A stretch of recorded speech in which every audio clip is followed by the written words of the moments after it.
It's May, and you know what that means. Cinco de Mayo. Arriba! Yay!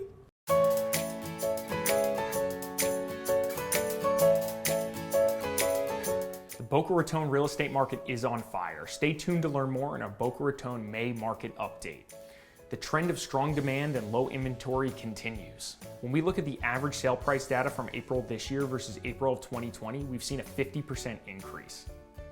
A good way to understand if our market is slowing or accelerating is to look at the average days on market.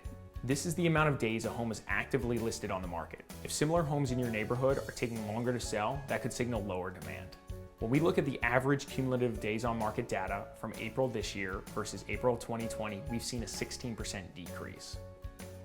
When we look at the new listing data from April this year versus April 2020, we've seen a 114% increase. As of May 1st, we are seeing a 32% decrease in inventory compared to the same time last year. 229% more homes went under contract in April of this year versus April of last year.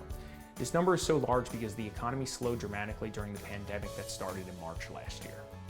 These figures will be our sold data in the next few months. Under contract data is considered a leading indicator of housing activity because a home goes under contract a month or two before it is actually sold. Pending home sales lead existing home sales by about a month or two. There were 619 homes that sold in April.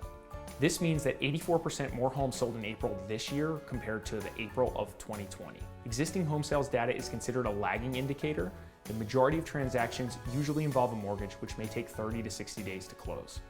So existing home sales data most likely includes contracts which were signed a month or two before they're reported as sold. The absorption rate shows how long the current inventory of properties would last at the current rate of sales.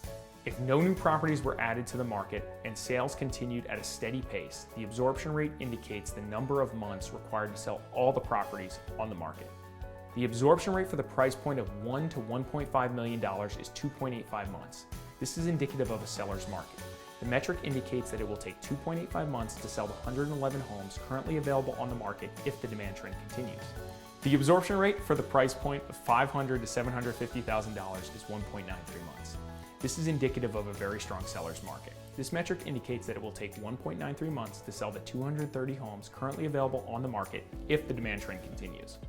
It's worth noting that the absorption rate has decreased significantly in every price point compared to the same time last year. In conclusion, the data we reviewed suggests the trend of high demand and low inventory has continued through April. The leading indicators also suggest that we will see similar outcomes as we continue to move through Q2. I'm Larry Mastropieri, broker owner of Florida Homes Boca Raton Realty. I live here, I work here, and I love it here. And if you have any questions about the Boca Raton real estate market, please don't hesitate to reach out.